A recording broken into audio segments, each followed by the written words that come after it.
The Galactic Council meeting hall was enormous. Representatives from dozens of different alien species sat in floating chairs, arranged in a perfect circle. Each species had earned their place here through centuries of proven wisdom, advanced technology, or military might. At the very back, almost hidden from view, sat the human representative. Ambassador Sarah Chen looked small compared to the massive Kronar warriors with their thick armor and glowing red eyes. She seemed fragile next to the tall, elegant Etherians who floated instead of walked. Even the insect-like Hive Queen's drone towered over the human woman. After 50 years in the galactic community, humans were still considered the baby species. The other council members had good reasons to think this way. When humans first made contact with galactic civilization, Earth was a mess. Wars were ending, cities were rebuilding, and humans seemed amazed by even basic alien technology. They asked for help with everything: medicine, energy, food production, space travel. Humans needed guidance like children. In council meetings, humans always voted for peace. When the Kronar wanted to attack the rebels on Sigma 7, humans suggested talks instead. When the Etherians wanted to claim the mineral-rich asteroid belt of Tau Ceti, humans proposed sharing agreements. Other species found this amusing. Humans were so innocent, so hopeful that everyone could just get along. Humans, the Kronar general had once said, are like small animals that think all predators are just misunderstood. The council had laughed at this. Even Ambassador Chen had smiled politely. Today's emergency meeting was different. The Zephyrian Empire had done something that shocked even the hardened council members. 3 days ago, their massive fleet had surrounded Kepler 442b, a small human farming colony. The Zephyrians were known for being aggressive, but they usually picked on species their own size. Kepler 442b was home to 2.3 million humans. They grew food and raised livestock. They had no weapons, no military bases, no defenses at all. It was the kind of peaceful colony that humans seemed to love building. The perfect target for someone wanting to send a message. The attack had been brutal and quick. Zephyrian warships had destroyed the orbital stations first. Then they landed troops. The colonists tried to surrender, but the Zephyrians were not interested in mercy. They killed anyone who resisted and took the rest as slaves. Emperor Vextar of the Zephyrian Empire made sure the whole galaxy watched. His ships broadcast the attack on all frequencies. The galaxy saw human farmers begging for their lives. They saw children crying as soldiers dragged their parents away. They saw homes burning while Zephyrian troops celebrated their easy victory. The message was clear. Humans were weak. Anyone could take what they wanted from Earth's colonies, and the humans would do nothing about it. Most council members expected Ambassador Chen to ask for help. They thought she would beg the council to send peacekeepers, or maybe pay a ransom for the prisoners. Some of the kinder species were already preparing to offer aid. The Etherians had started calculating how much food Earth might need if more colonies were attacked. When Ambassador Chen stood up to speak, the chamber grew quiet. She was a small woman in a simple blue uniform. Her gray hair was pulled back, and her face showed no emotion. She walked to the center of the chamber, where the speaker's platform waited. "Honored council members," she began, her voice calm and steady. 3 days ago, the Zephyrian Empire attacked our colony at Kepler 442b. They killed innocent people and took 2.3 million human beings as slaves. Several council members nodded sadly. The Mercantile Union's representative was already preparing trade agreements to help Earth recover. The Hive Queen's drone buzzed sympathetically. Emperor Vextar has declared this attack to be justice for humanity's interference in Zephyrian expansion plans. He claims humans are too weak to deserve protection under galactic law. More nods. This was exactly what everyone expected humans to complain about. Then Ambassador Chen said something that made the entire chamber freeze. The Zephyrian Empire has 72 hours to return every human taken from Kepler 442b. They have 72 hours to surrender all military personnel involved in war crimes against civilians. This is not a negotiation. This is not a request. This is a statement of terms. The silence that followed was complete. No one moved. No one breathed. Then the laughter started. It began with the Kronar General, a deep rumbling sound that shook the air. The Zephyrian representative, a proud warrior named Commander Thokmor, started laughing so hard he had to hold his sides. Even some of the peaceful species couldn't help but smile at the absurdity of it. Humans? Making demands? Humans couldn't even protect one farming colony from a single Zephyrian fleet. Now they were threatening the entire Zephyrian Empire? It was like watching a mouse threaten a lion. "Did you hear that?" Commander Thokmor managed to say between laughs. "The little human thinks it can give orders to the mighty Zephyrian Empire. What will you do if we refuse?" called out the Kronar General. "Send us angry messages? File complaints with the Council?" Ambassador Chen waited for the laughter to die down. Her expression never changed. When the chamber was quiet again, she spoke one more time. 72 hours, she repeated. Then she turned and walked out of the chamber. The laughter started again as soon as she was gone, but it sounded different now.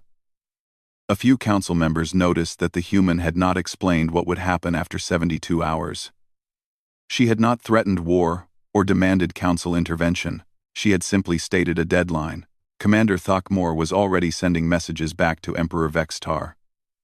The Emperor would find this very amusing. The humans were even more pathetic than anyone had imagined. They could not even make proper threats. As the council session ended and representatives returned to their ships, none of them suspected that everything they thought they knew about humanity was about to change. In exactly 71 hours and 43 minutes, the galaxy would discover what humans really were, and they would never laugh at Earth again. The message reached Emperor Vextar while he was enjoying dinner in his palace on Zephyr Prime. Commander Thokmor's report made him laugh so hard that he choked on his drink. Humans making demands, setting deadlines, it was the best entertainment he'd had in years. "Send them another broadcast," he ordered his communication officer. "Show them more of their precious colonists in chains. Let them see what happens to species that challenge the Zephyrian Empire." Within an hour, new footage was being transmitted across the galaxy. Human prisoners from Kepler 442b were forced to work in the mining operations on Zephyr Station 7. Children cried for their parents. Adults collapsed from exhaustion. The message was clear. This was the fate of any human who dared to resist. The footage reached Earth and was broadcast on every human world. The reaction was exactly what the galaxy expected. Protests in the streets. Angry speeches from politicians. Demands for action from crying families. Humans were emotional creatures, and they were responding exactly as predicted. What the galaxy did not see were the other reactions happening in places they knew nothing about. Deep beneath the surface of Luna, Earth's moon, Admiral Marcus Rivera stood in a command center that did not officially exist. The room was filled with screens showing data from across human space. Officers moved between workstations, their faces grim but focused. "All teams report ready, Admiral," said Colonel Wei Zhang, his aide. "Operation Shepherd is green across all theaters." Admiral Rivera had been waiting for this moment for 30 years. Since the day humans first learned they were not alone in the universe, Earth's governments had prepared for this possibility. The peaceful farmers and philosophers that other species saw were real, but they were not the whole truth. "Confirm the deadline," Rivera said. 17 hours, 32 minutes remaining, sir." Rivera nodded. "Signal all assets." The 72-hour grace period was for them, not us. Begin. Phase 1. Across 3 star systems, humans who had been living normal lives for decades suddenly revealed their true purpose. The friendly human merchant who had been selling farming equipment on Zephyr Prime for 20 years disabled the planet's orbital defense grid with a few keystrokes. The human doctor who ran a clinic on Zephyr Station 12 released a computer virus that crashed the station's communication array. In the Zephyrian home system, a human family that had been running a small restaurant near the military headquarters did something that changed everything. They activated a device they had been carrying for 15 years. Every faster-than-light communication relay, within 100 light-years, simply stopped working. The first sign that something was wrong came when Zephyrian Command tried to contact their outer fleet. The signals never arrived. Then they tried to reach their orbital defense platforms. Silence. One by one, every connection to the outside universe went dark. On Zephyr Prime, Emperor Vexitar was still laughing about human threats when his communication officer approached with a worried expression. "Your Majesty, we have lost contact with the outer system defense grid." "What do you mean, lost contact?" "All signals are dead, sir. No response from any platform." The Emperor frowned. "Send a ship to investigate." "We tried, Your Majesty." The ship launched, but we lost all communication with it after 2 minutes. For the first time since the human deadline had been announced, Emperor Vextar felt a cold touch of worry. He ordered an immediate status report from all military installations. The reports that came back made no sense. Zephyr Station 7, the massive military depot that supplied 3 systems, was completely dark. Not destroyed. The automated systems would have detected an explosion. Just silent. Zephyr Station 12, where human prisoners were being held, had gone offline 30 minutes ago.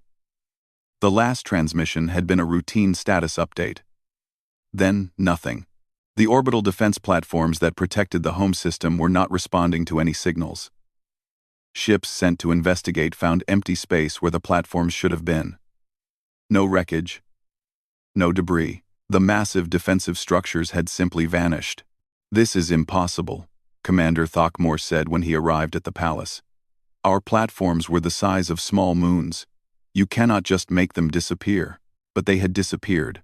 Across 3 star systems, every major Zephyrian military installation had either gone dark or vanished completely. The proud fleet that had conquered worlds found itself scattered and alone, unable to communicate with command or each other.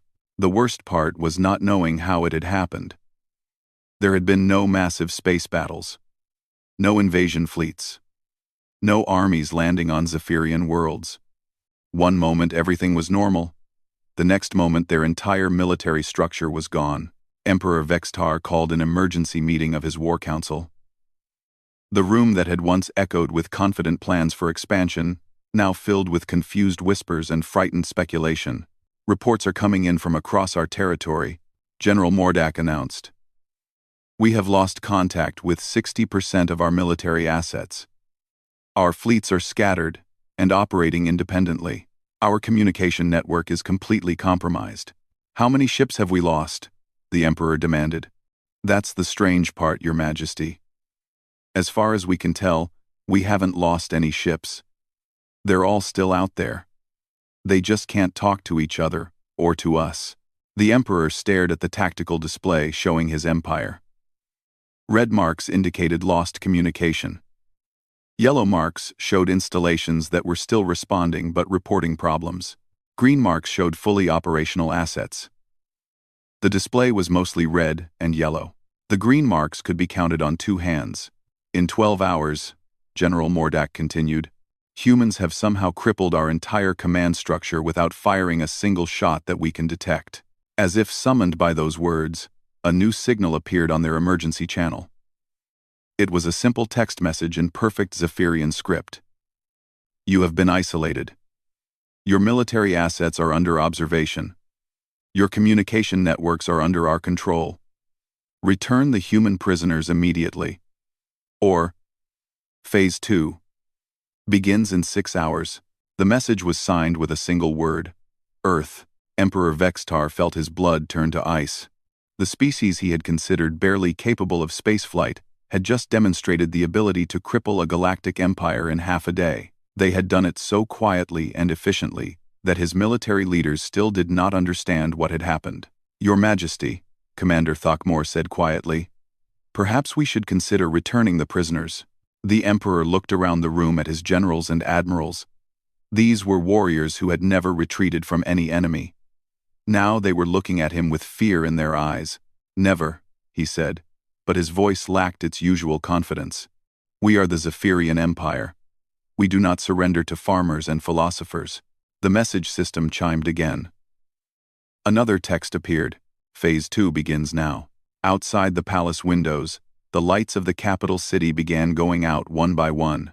The power grid of Zephyr Prime died section by section.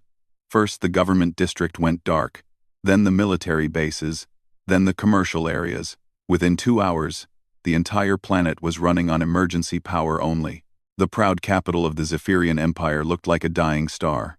Emperor Vex-Tar stood in his palace, now lit only by backup generators, and watched his empire crumble in real time. Reports flooded in from across Zephyrian space, each one more impossible than the last. On Zephyr 7, the food distribution centers had stopped working, not destroyed, just stopped.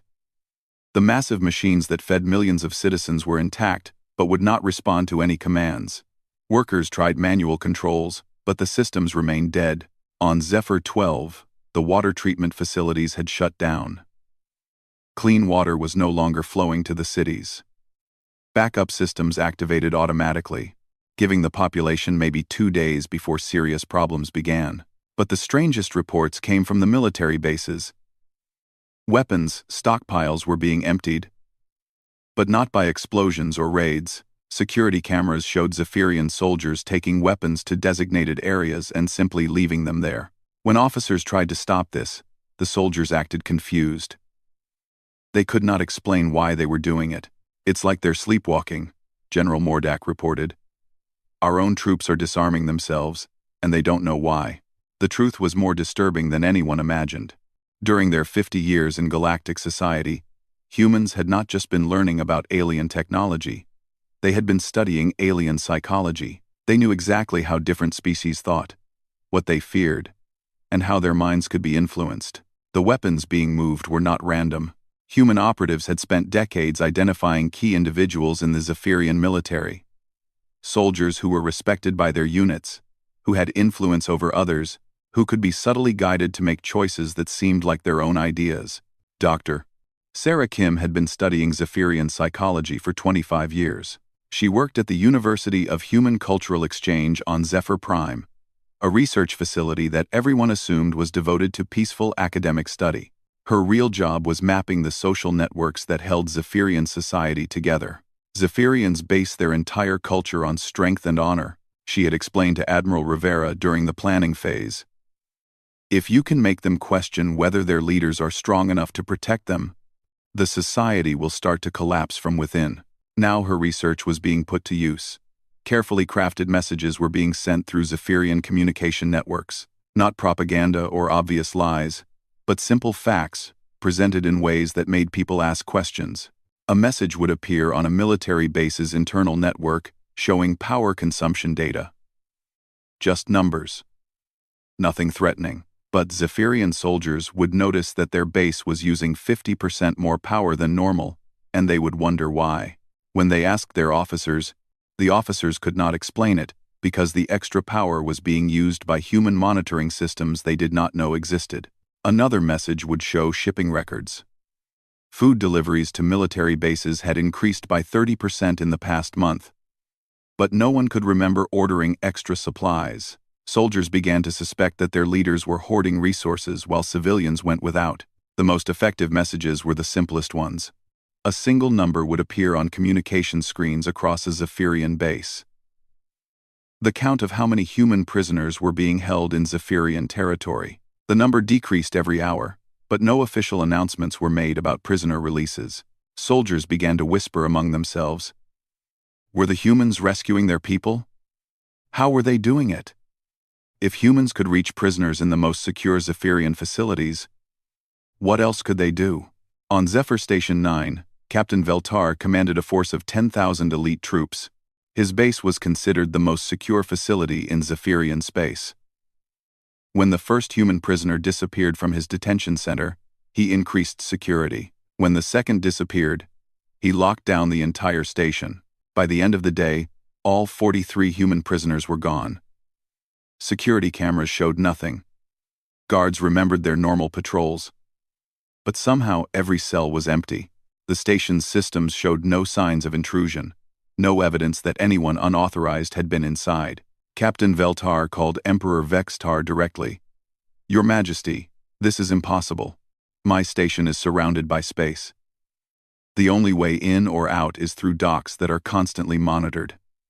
No ships have docked here except our own supply vessels. The Emperor had heard the same story from 12 other installation commanders. Prisoners were vanishing without trace. Weapons were being moved by soldiers who could not explain their actions. Critical systems were failing for no apparent reason. "Send scouts to patrol our space," he ordered. "I want to know where the human ships are hiding." The scout ships launched and immediately ran into problems that made no sense. Their navigation systems would work perfectly in some areas, then become completely unreliable in others. Engines would lose power for no reason, forcing ships to drift until backup systems kicked in. Communication equipment would receive strange signals that interfered with normal operations. Commander Jack Van led one of these scout patrols. His ship was the newest in the Zephyrian fleet, equipped with the most advanced sensors available.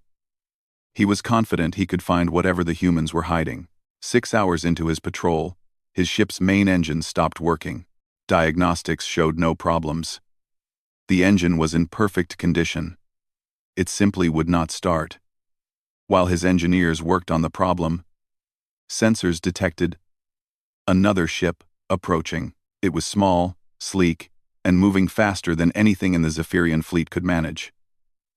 It appeared on sensors for exactly 30 seconds, then vanished completely. During those 30 seconds, Jack Van's ship received a data transmission. The message was simple. "Your prisoners are safe. Your weapons are being secured. Your empire is being preserved. Surrender now, and your people will not be harmed." Jack Van tried to respond, but the other ship was gone. His engineers finally got the main engine working. But when they tried to return to base, they discovered that their navigation charts had been changed. Every star map in the ship's database now showed human space as extending across the entire galaxy. It was psychological warfare on a scale that the galaxy had never seen before. Humans were not trying to destroy the Zephyrian Empire through brute force. They were systematically destroying the confidence that held it together. Reports reached the Galactic Council from sources throughout Zephyrian space. Other species had representatives and observers in the system, and they were sending back information that shocked everyone. The Etherian observer reported, "Human capabilities have been severely underestimated. They appear to possess technology and organizational abilities far beyond what they have previously demonstrated." The Kronar military advisor sent this message. "Zephyrian Empire military effectiveness has decreased by 80% in 48 hours. No major battles detected. Recommend immediate reassessment of human threat potential." The most disturbing report came from the Mercantile Union's trade representative. "Human operatives have been embedded in Zephyrian society for decades. Current operation suggests planning timeline of 20 to 30 years minimum. Human integration into galactic community may have been preparation for exactly this scenario." Ambassador Chen had not returned to the council chambers since delivering her 72-hour ultimatum, but her ship remained in orbit around the council station, and representatives from other species found themselves watching it with new eyes. The ship looked exactly like every other human vessel. Simple, functional, with no visible weapons or unusual features. Now they wondered what it was really capable of. If humans could make an empire disappear without firing a shot, what could they do to individual species who got in their way? Emperor Vex Tar made one last attempt to salvage the situation. He sent a message on all frequencies, broadcast to the entire galaxy. "The Zephyrian Empire does not surrender to terrorists. These human attacks on civilian infrastructure are violations of galactic law. We call on the Council to condemn this unprovoked aggression." The response came 12 hours later, transmitted on every screen in Zephyrian space simultaneously. It was Ambassador Chen, speaking from her ship, with the flags of Earth and the Human Colonial Union behind her. Emperor Vextar speaks of unprovoked aggression while holding 2.3 million human civilians as slaves. He speaks of galactic law while broadcasting the torture of children. The 72-hour deadline has passed. The Zephyrian Empire has chosen to continue holding human prisoners. Phase 3 begins now. The message ended, and across Zephyrian space, every government building, every military base, and every communication center received the same simple notification. You have 24 hours to evacuate all civilians from the core system. After that time, Zephyr Prime will be quarantined until prisoner release is complete. No one in the galaxy understood what a human quarantine meant. They were about to learn. The evacuation order sent panic through Zephyrian space. For the first time in their history, civilians were fleeing their own core system. Ships packed with families left Zephyr Prime by the thousands, heading for the outer colonies and neighboring systems. Emperor Vex-Tar watched the exodus from his palace and felt his empire dying. Each ship that left carried people who would never trust their government's ability to protect them again. The foundation of Zephyrian power had always been the promise of safety through strength. Now that promise was broken. "Your Majesty," General Mordak said, entering the throne room with a tablet full of reports, "civilian evacuation is at 60%. Our military forces are requesting orders. Should we prepare for orbital bombardment?" The Emperor studied the tactical displays. His remaining fleet was scattered across 3 systems, unable to coordinate effectively because humans controlled their communication networks. Even if he could gather them for a final battle, what would they fight? Human ships appeared and disappeared like ghosts. Human attacks came from everywhere and nowhere. "How many prisoners do we still hold?" he asked. "Approximately 400,000, Your Majesty. The others have somehow been extracted from our facilities." The Emperor's blood ran cold. In 5 days, humans had somehow rescued 1.9 million prisoners from the most secure installations in Zephyrian space. They had done it without anyone seeing how, without leaving evidence, without anyone understanding what had happened. "Your Majesty," Commander Thokmor arrived with more disturbing news. "We have detected ships approaching the core system. They're not showing up on normal sensors, but our gravitational detectors are picking up massive distortions." Through the palace windows, the Emperor could see something that chilled him to the bone. Stars were disappearing, one by one. The familiar constellations that had watched over Zephyr Prime for 1,000 years were being blocked out by invisible objects. The quarantine had begun. Admiral Rivera stood on the bridge of the UES Retribution, humanity's flagship that had never appeared on any official registry. Around him, a fleet of 40 ships moved into position around the Zephyrian core system. Each vessel was equipped with technology that other species had never imagined. "All stations report ready, Admiral," Captain Foster announced. "Quarantine field generators are online. Initiate containment protocol," Rivera ordered. Around Zephyr Prime, space itself began to change. Invisible barriers formed at the edge of the system, created by manipulating gravity fields in ways that should have been impossible. Any ship trying to leave would find its engines working normally, but somehow it would never reach the system boundary. Space would fold back on itself, trapping vessels in an area they could enter but not exit. The Zephyrian fleet tried to break through. Admiral Koltar led 50 ships in a desperate charge toward what his sensors said was empty space. His navigators confirmed they were moving at full speed directly away from Zephyr Prime. After 6 hours of travel, they should have been light years away. Instead, they found themselves back where they started. "This is impossible," Admiral Koltar reported to the Emperor. "We have traveled in a straight line for 6 hours. Our instruments confirm we maintained course and speed, but we are in the exact same position we started from." Dr. Elizabeth Warren, the physicist who had developed the quarantine technology, watched the Zephyrian attempts to escape with professional satisfaction. Her team had spent 30 years figuring out how to create localized space distortions large enough to contain an entire star system. "They're trying to understand it with conventional physics," she explained to Admiral Rivera. "But they don't realize we're not just bending space. We're creating a closed loop. From their perspective, they're traveling normally, but space itself is curved back on itself. They could travel for 1,000 years and never reach the boundary." Inside the quarantine zone, the psychological pressure was becoming unbearable. Zephyrian civilians who had not evacuated found themselves trapped in a system where the rules of reality no longer applied. Ships could leave but never arrive anywhere else. Communications could be sent but never reached their destinations. Even light from outside the system was being bent back, making the stars themselves disappear.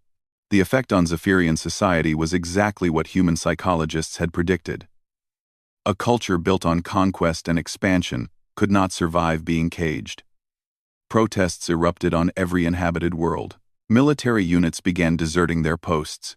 Some officers started openly questioning whether the prisoners were worth this nightmare. Emperor Vextar called another emergency session of his war council. The room that had once been filled with proud warriors now held broken leaders who jumped at shadows. Options, he demanded. We could try to negotiate, suggested General Mordak. Perhaps if we returned half the prisoners. Never. We do not negotiate with terrorists. We could attempt to contact other galactic powers, Commander Thokmor offered. The Kronar might intervene if we offered them territorial concessions. Admiral Rivera had anticipated this possibility. When Zephyrian communications tried to reach outside the quarantine zone, they found their messages being intercepted and replaced. Any calls for help were edited to make them sound like routine status updates. To the outside galaxy, the Zephyrian Empire appeared to be operating normally. The isolation was complete and terrifying. The proud empire that had conquered 3 systems was now trapped in a bubble of twisted space, cut off from the universe, slowly consuming itself from within.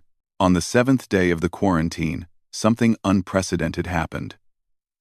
A group of Zephyrian military officers approached the palace under a flag of truce. They were not rebels or deserters. They were decorated veterans, loyal soldiers who had served the Empire faithfully for decades. Captain Mordeth spoke for the group. Your Majesty, with respect, this war cannot be won. The humans have demonstrated capabilities beyond our understanding. Our people are suffering while we hold prisoners who may not even be worth the cost of this conflict. Emperor Vextar felt his authority crumbling. When even his most loyal officers were questioning his decisions, the Empire itself was dying. You would have me surrender to farmers? He asked. Your Majesty, Captain Mordeth replied. These are not farmers. I have fought in 12 campaigns across 6 systems. I have faced every major military power in this sector. I have never seen anything like what the humans have done to us. They have crippled our entire civilization in 1 week without firing a single shot. As if summoned by those words, every screen in the palace activated simultaneously. Ambassador Chen appeared, speaking from the bridge of her ship. Emperor Vextar. Your people have suffered enough. Your military officers understand the situation even if you do not. The quarantine will remain in place until every human prisoner is returned safely. Your empire can end this at any time. The transmission continued with something that shook the Emperor to his core. It was a live feed from inside his own detention facilities, but instead of showing human prisoners in chains, it showed empty cells, every single one. As you can see, Ambassador Chen continued, all human prisoners have now been safely extracted. We are no longer asking for their return. We are demanding the surrender of those responsible for war crimes against civilians, starting with yourself. The transmission ended, leaving the throne room in stunned silence. All of them? The Emperor whispered. Every prisoner? General Mordak checked his tablet with shaking hands. Reports from every detention facility showed the same thing. Empty cells, confused guards, and no explanation for how 400,000 people had simply vanished. Emperor Vextar realized that he was no longer fighting to recover prisoners. He was fighting to avoid being arrested himself. But how could he resist an enemy who could reach into the most secure facilities in his empire and make people disappear? Outside the palace, crowds of Zephyrian civilians were gathering. They were not protesting for war or demanding victory. They were calling for surrender. They wanted their emperor to end the nightmare that had trapped their entire civilization. For the first time in his life, Emperor Vextar felt fear, not fear of death in battle, which would have been honorable, but fear of an enemy he could not understand, could not fight, and could not escape. The humans had not just defeated his military. They had made his entire empire disappear while leaving everyone alive to witness it. Tomorrow, he would have to decide whether to surrender or watch his civilization destroy itself from within. Either way, the Zephyrian Empire, as he had known, it was already dead. The Galactic Council emergency session was called for the 10th day after Ambassador Chen's original deadline. Representatives from every major species had demanded answers about what was happening in Zephyrian space. Reports had been flooding in, but none of them made sense. The Etherian delegation had sent scientific observers to study the Zephyrian quarantine. Their ships approached the system boundary and found nothing. No barriers, no force fields, no visible technology. But when they tried to enter the system, they experienced the same spatial loops that trapped the Zephyrians. Space itself had been turned into a prison. The Kronar military had attempted to contact their Zephyrian allies through quantum communication networks that should have been impossible to intercept. Every message was delivered normally, but the responses that came back were not from the empire they knew. Zephyrian officials sounded defeated, broken, begging for the war to end. The Mercantile Union's economic analysts had detected massive disruptions in trade patterns throughout that sector of the galaxy. Entire supply chains that depended on Zephyrian space routes were collapsing, but when they tried to offer alternative arrangements, they discovered that all communication with Zephyrian territory was being controlled by unknown parties. When the session began, the council chamber was filled with an atmosphere of nervous tension that no one had ever experienced before. Species that had viewed humans as insignificant were now watching Ambassador Chen's empty chair with something approaching fear. The Hive Queen's drone spoke first, its translated voice carrying undertones of deep concern. "We request immediate clarification of human military capabilities. Our analysis suggests that everything we believed about Earth's technology level was incorrect." The Etherian representative floated forward, their crystalline form shimmering with agitation. "Our scientists have examined the spatial distortions around Zephyrian space. The technology required to create such effects is beyond our current understanding. How long has Earth possessed these capabilities?" Before anyone could respond, Ambassador Chen entered the chamber. She walked to the center platform with the same calm demeanor she had shown 10 days earlier. But now the entire council watched her in complete silence. No one laughed. No one whispered. The woman they had dismissed as a harmless idealist now commanded absolute attention. "Honored council members," she began, "I am here to report the conclusion of humanity's response to the Zephyrian Empire's attack on our civilians." She activated a holographic display that filled the chamber with images from across Zephyrian space. The representatives saw empty detention facilities, abandoned military bases, and civilian populations that looked traumatized but unharmed. All human prisoners have been safely recovered. Emperor Vextar and 347 military officers responsible for war crimes against civilians are now in human custody awaiting trial. The Zephyrian Empire's military capabilities have been neutralized. Their civilian population has been unharmed. The Kronar general leaned forward in his massive chair. "What happened to their fleets?" "Our intelligence reports suggest you destroyed hundreds of ships." "We destroyed no ships," Ambassador Chen replied calmly. "All Zephyrian vessels remain intact. Their crews are alive and unharmed. We simply removed their ability to operate as a coordinated military force." "How?" demanded the Etherian representative. "Our observers detected no major space battles, no orbital bombardments, no invasion fleets. How does one neutralize an empire without fighting?" Ambassador Chen smiled for the first time since the crisis began. "You assume that fighting requires destruction. Humans have learned that sometimes the most effective way to win a war is to make your enemy realize they have already lost."